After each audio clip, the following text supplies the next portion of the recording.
Right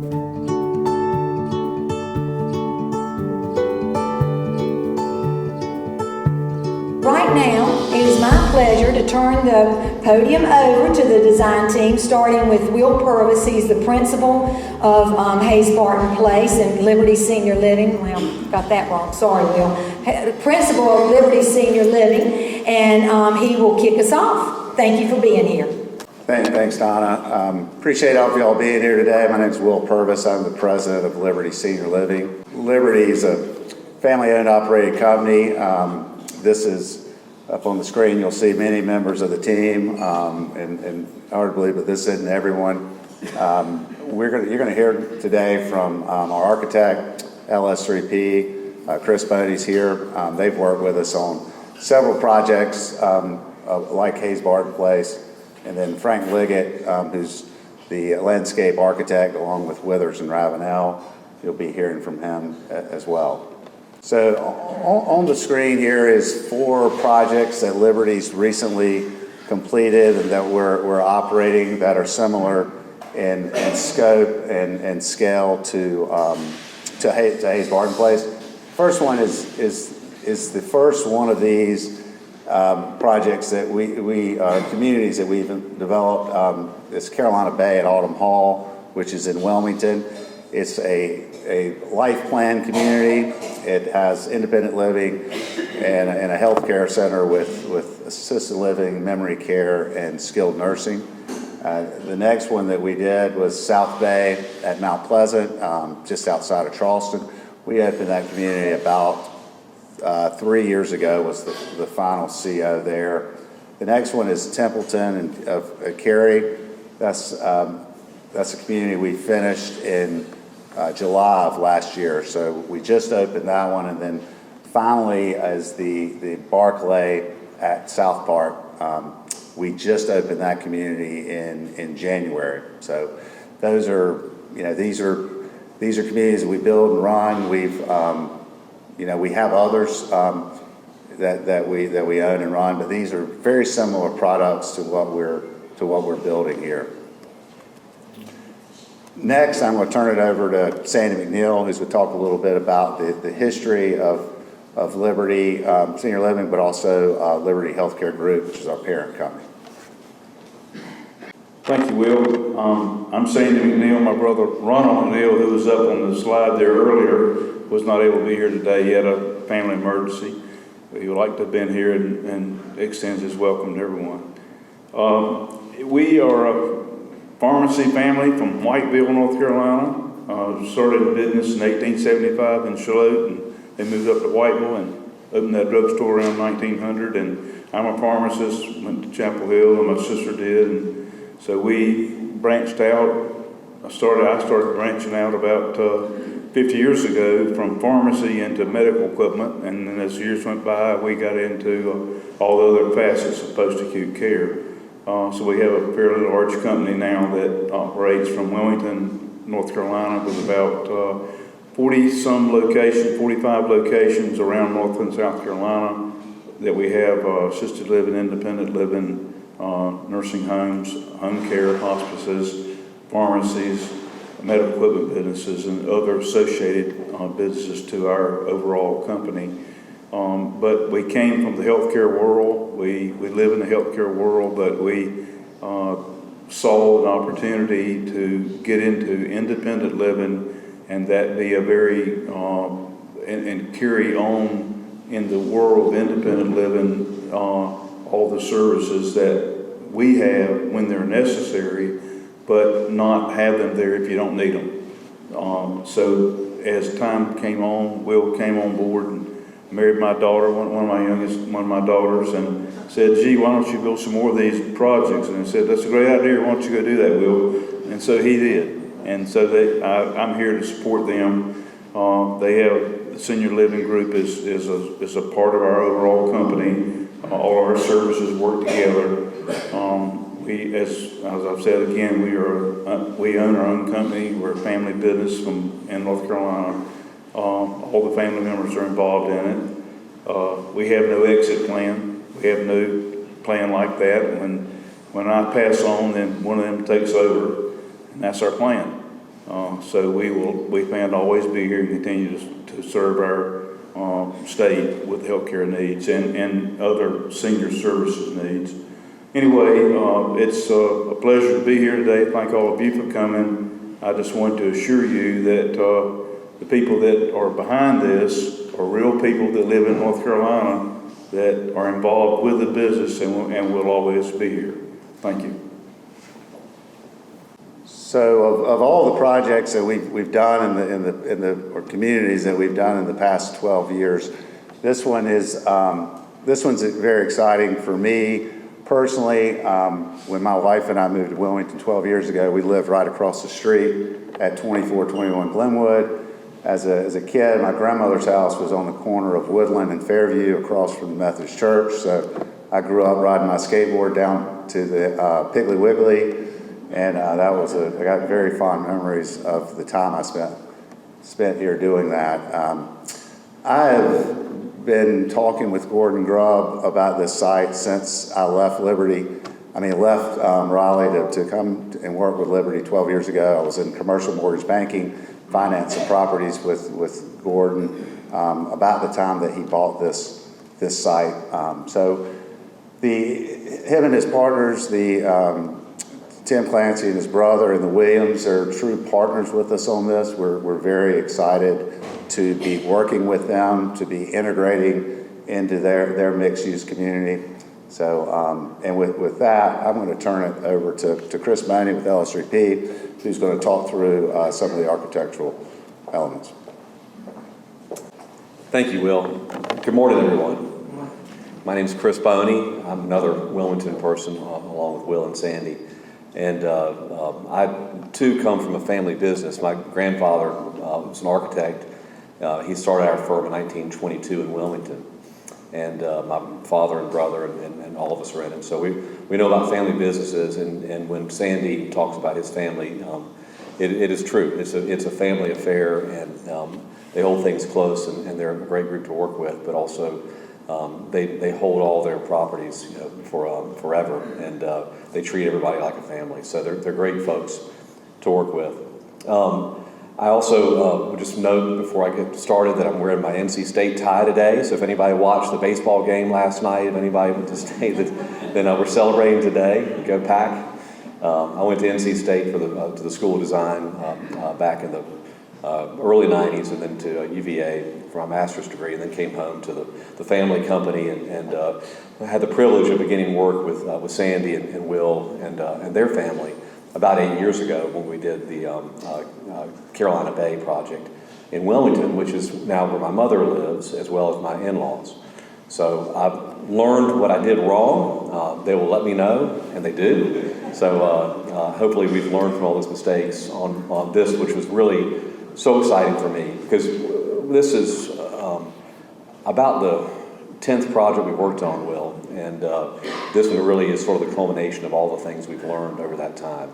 It's also very near and dear to all of us because, as Will mentioned, it's a site that we all know really well, and Raleigh's a place that we all consider at least a second home, if not a first home, speaking for the design team. So we're glad to be here. So the architecture of Hayes Barton Place has evolved over time. Any good architect needs to look at their surroundings and understand them and learn from them, and that's what we've tried to do with Hayes Barton Place. We spent a lot of time looking around Raleigh and the Triangle and at buildings that inspire us and buildings that we believe are timeless and that can help us to understand the essence of what an authentic architecture of this place would be. These are some of the buildings that come to mind as we moved around the Triangle. And three that I'd highlight for today are the Carolina Inn, the building we're in today, and the Shirley Plantation, which is, of course, is not in the Triangle, but is a great example of early colonial architecture. So let's talk about that for a moment. The Shirley Plantation, again, a lot of these early colonial buildings, were designed in a similar manner, but they were mainly built really well.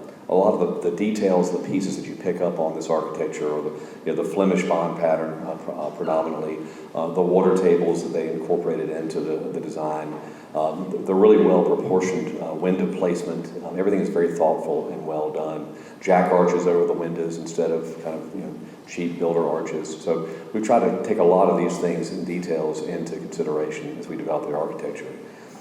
The building we're in today, the Carolina Country Club, of course, is not a historic building by any means, but it is a very well done building. It's a building that a lot of us know really well.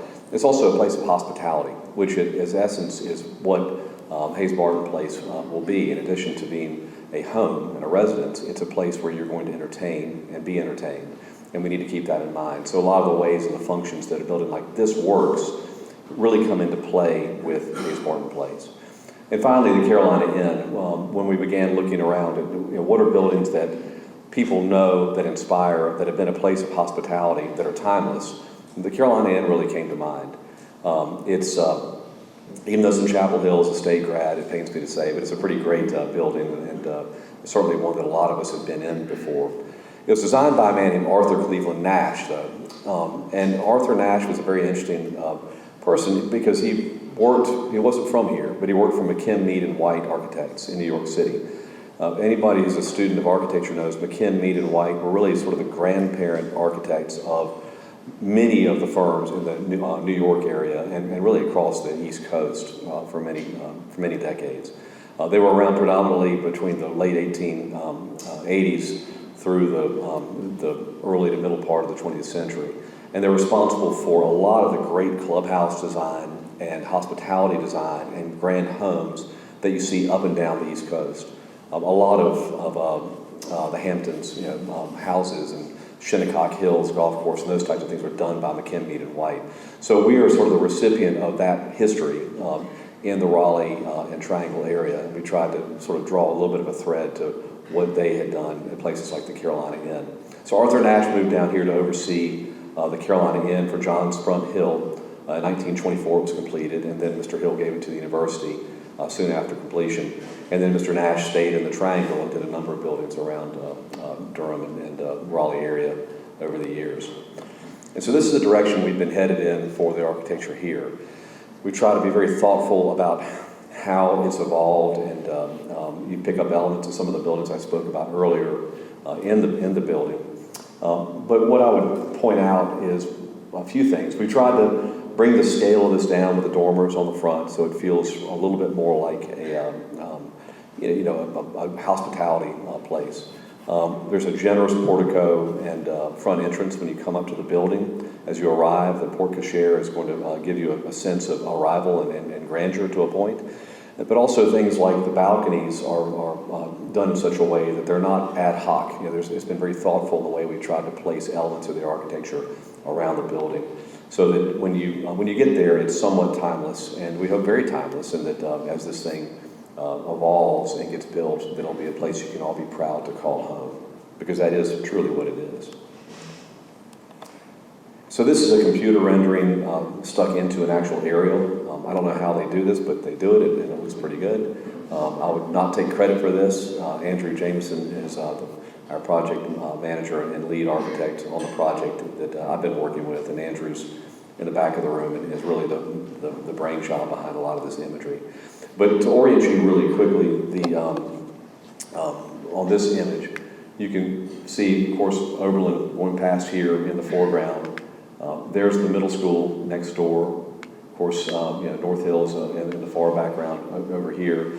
The new entrance road that we'll be putting in is in this location. It's not one of the current roads that's in that area. We're going to basically redo. We and Gordon Grubb and the Grubb Development Company and the Williams family will be redoing all the roads and infrastructure in that existing area that's about 25 acres. And this will be the new road, which will align with the road directly across the street. You see the healthcare building in the foreground, and of course the independent living building right there. So to orient you to the building itself, and I'll come back to some of the specific spaces a little bit later, but it's this H configuration. The healthcare building is here along Oberlin Road, and the main entrance, if you come in off of Oberlin along this new road, and there's a grand entrance court here at the front that Frank Liggett will tell you a bit about shortly. Arrive and enter into this main lobby space. And then the purple are residences along one wing over here, and there are more residences as you go up into the building. And then turning left is the amenity side of the building, where all the dining venues are located here, and the spa fitness areas in here, and then a number of the other amenities that I'll come back to sprinkled throughout. Well, let's talk about those for just a moment. We have, again, the main bar here that I'll be describing in a moment that is on axis with that main hallway looking out into this courtyard. The main dining room here, it'll be white tablecloth, very nice service area. A more casual grab and go and breakfast, lunch, and dinner place that you can grab a sandwich or a hot meal in a more casual setting here.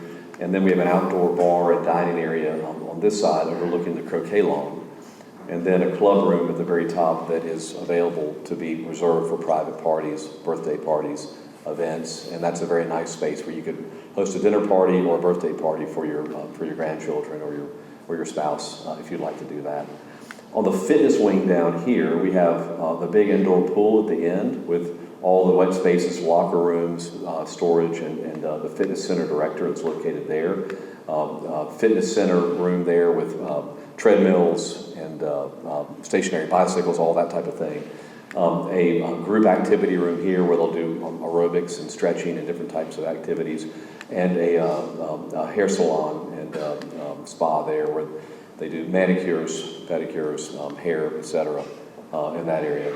We also have a movie room located right here that will have soft seating in it, and they'll have various shows in the evening and afternoon hours as we go through that. The front here is mainly business offices and the sales office teams at that front area. So the interiors, we've taken a similar amount of time about the interiors to try to make them timeless and elegant, but also a place that you want to be. You can make these too stiff, obviously, but the residents here, as residents, you'll spend a lot of time in this facility, so it needs to feel very comfortable, but also a place that you can be proud to bring your guests and loved ones into. And so we've tried to strike that balance with the interiors. This is a close-up of that living room and the main entrance space when you enter the building. So you would come in from that porte cochere in the front here through the vestibule, and then this blue triangle is just showing you which way the view is on the next image that I'm going to show you.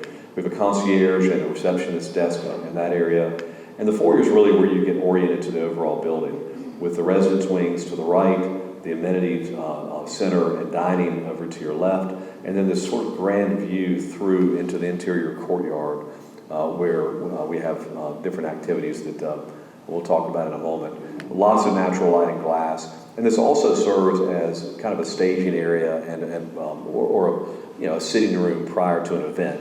The multi-purpose room is here on the right, and in that multi-purpose room, which would be a room a little bit like this, perhaps a little bit different configuration, but maybe slightly larger, a room where you could have a concert, you could have a piano recital, you could have a lecture. I know at the other facilities there are frequently authors that come in to give readings or book signings, that type of thing. So lots of programmed activities in that multi-purpose room. And then a library, a little bit of a quieter area on the side with a business center that'll have computers and a workstation if you need a spot to get away from your residence into a little nook of the library. And so this is what that begins to look like. This is hot off the presses, so you're among the first to see this image, but we're working through our interior design package right now, and this is the direction that we're heading in. Trying to make it timeless, a focus on art, a focus on making it light and natural and airy, and then really getting a big sense of the view into that interior courtyard, trying to draw the outside in to the building. Then another view taken from the right-hand side of the foyer, looking into that space. So you get another view.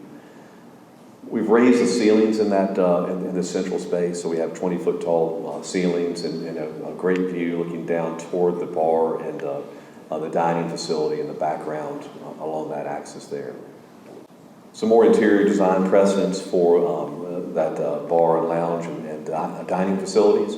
Again, trying to create something that is not trendy, but timeless, and something that is also comfortable where you'd like to be. The image on the far right is a project that we completed a couple of years ago at the Carolina Yacht Club in Charleston, which has a lot of that feel in it, that is a very intimate setting that people enjoy being in. And that's what we're trying to head toward with the design of these dining facilities. So the view looking down that corridor there into the bar, again, the bar is fairly large, and that's one of the lessons learned that I've heard about time and again from my in-laws, that the bar is too small at Carolina Bay. So we've heard loud and clear, the bar has got to be really good. So we're going to have a really good bar at Hayes Barton Place.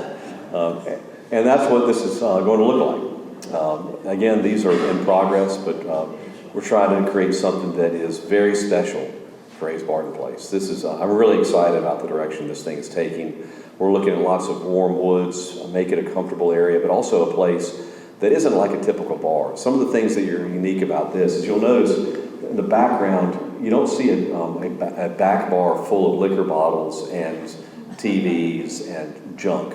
You see a big window that is looking out into the activity courtyard in this great space that Frank Liggett's group is designing that'll have trees in it and natural light, and so you get a little bit of a different feel inside of this bar.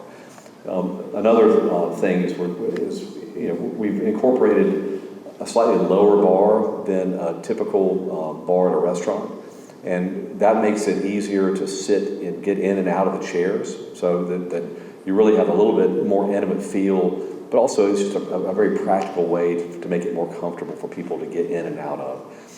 And to do that, we actually recess the back of the bar, so the bartender goes down a couple of steps, and they'll sit down so they can look at eye level with you as they're serving you. It makes it for a more intimate experience, and it's just a little detail that we picked up from doing these things so many times, and it's been pretty successful for us. Let's see, moving forward. Another view of the bar, looking from that side in, so you get, again, a little better sense of the scale of the space and the variety of seating options there. And then these doors here will lead you outside to the courtyard, which I'm going to ask Frank Liggett to come up now and speak about as he talks about outdoor space and how we've integrated that at Hayes Barton Place. Frank? Thank you, Chris. I have to say up front, this is the first time I've ever presented with my parents here, so I might be a little bit more nervous than normal. But I am Frank Liggett. I grew up in Raleigh, in this neighborhood, Hayes Barton and Budley. And just the overall thoughts about the landscape are that we want to make, just like the building, we want to make this feel like it's been here, like it fits in, like it's comfortable. Plants that everyone knows and is used to. It just has a sort of a comfort and a cozy feeling, but also beautiful and striking. We're talking about fragrance at different times of year, color, seasonal change. And so we're still working on that, obviously, but those are the things that are kind of guiding our thoughts as we work through this. I'll also mention that I'm working really closely with Withers Ravenel on this. They have a great team of landscape architects and engineers, so it is not just me. It's a group of people involved in this. But just to kind of do a once-over of this rendered site plan, as Chris mentioned, this is Oberlin out here, and this is a new entrance road and the main entrance to the building here. So this is a sort of a roundabout covered drop-off zone there with a fountain on axis with the front door, and that'll be a round circular fountain, sort of a grand fountain with the white noise that fountains create, and sort of a cooling aspect to the fountain as well. So we feel like that's a really nice entrance touch right there. So this is the main entrance that Chris was just talking about with the hallway going each way, and that space that he was showing images of is here. And this we're calling the main courtyard. So this is right off of that main sort of lobby area. Over here is what is called the activity courtyard. And I'm going to show you guys an enlargement of each one of those and talk through those just a touch. So this is the main courtyard. Again, the front door is down here, and you walk right out into this space. This is a croquet lawn. It's sized to be regulation croquet size. And we have lined with some trees. Our thought is that this could be used for croquet matches, or for just sitting out on the lawn, put some chairs out there, or just enjoying the green aspect of that as the kind of the central feature of that entrance. And on the far end of here is a multi-purpose space, and a little inspiration image is down here in the lower right. We're seeing the fact that people could be up here watching croquet matches down here, or you might be seated on the lawn watching a concert up on the covered space there. Maybe there's a fireplace in there, a nice place to sit. We also have, all of the bar, grill, dining room areas that Chris was just talking about are over here. So this is really well connected to this space. On the left over here is, these are raised planters with some flowering trees and shrubs, and some outdoor seating areas for again, connected to the bar and the grill and the dining areas. And on the right, excuse me, we're seeing these as more of a garden walk. So this is an opportunity for feeling like you're walking through a garden. And this image here sort of starts to get at that maybe this is a place where we can really have some fun with plants and color and fragrance. And so this is more of a garden walk, and this is more of a connected to the amenity space there. The inspiration image is on the right. This fireplace sort of connects to what might be here. This second image, bluestone and brick, again, is sort of a timeless Budley, Hayes Barton. I'm sure most of you are used to seeing that in your houses or friends' houses or in the neighborhood for certain. So we intend to continue those materials in the outdoor spaces here. We want to trying to create spaces that could be for just small groups of people, 2 people to sit and enjoy a cup of coffee or a glass of wine, and other larger spaces where you might be sitting with 50 to 100 people watching a concert. So the space needs to function on several levels there. So that's the main courtyard, and which again is right up here. And now I'm going to talk about the activity courtyard. And again, I'll point out that, as Chris noted, that all this is sort of the grill, bar, amenity area. So these 2 outdoor terraces connect that very nicely. So on the left is the enlargement of the amenity area. And just to quickly go through these spaces there, we have a putting green here, bocce court, shuffleboard set up here, maybe an outdoor fire pit. And this is covered seating for the bar. The pool, indoor pool again, is here. So we have a little grill set up here, and then this fountain here and another wall fountain here. What we're seeing these as is similar to what's going on in the top right. If you remember, when you walk into the lobby, you look down this hallway into the bar, which is right here. So the glass behind the bar on the image that Chris showed, you'd be looking out into this fountain and into a brick wall with maybe a wall-mounted fountain there. So trying to continue with that same sort of feel, that brick, bluestone kind of thing. And this is the inspiration image for the putting green and bocce court here, shuffleboard, that sort of thing. This is just the feel we're going for. Brick, bluestone, boxwoods, fig vine, things that we see all over this neighborhood. There's also a sports court here, and that is sized for pickleball, and also will work for a half-court basketball goal.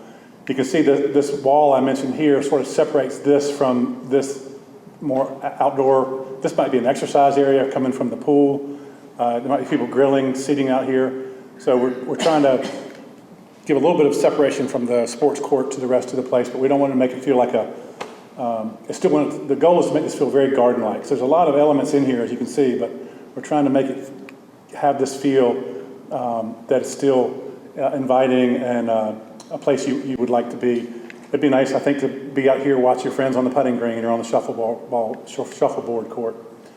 And as we walk down this path down here, we get to this space here is a community garden, raised beds that could be used for vegetables, cut flowers, whatever anyone wants to do there. We're going to get good sun right here. And we're thinking of maybe a pierced brick wall around that. So in the wintertime, when those gardens don't look their best, you have a beautiful brick pierced wall, maybe something similar to this in front of that.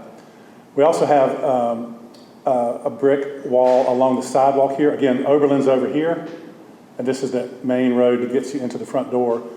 So we're thinking of a brick wall here that helps create this as a separate little space that's going to be nice for maybe a place to bring your dog, maybe sit out on the lawn and have a picnic or read a book or whatever. So this is sort of not a designated courtyard per se, but I think this is still a very nice, usable, functional space.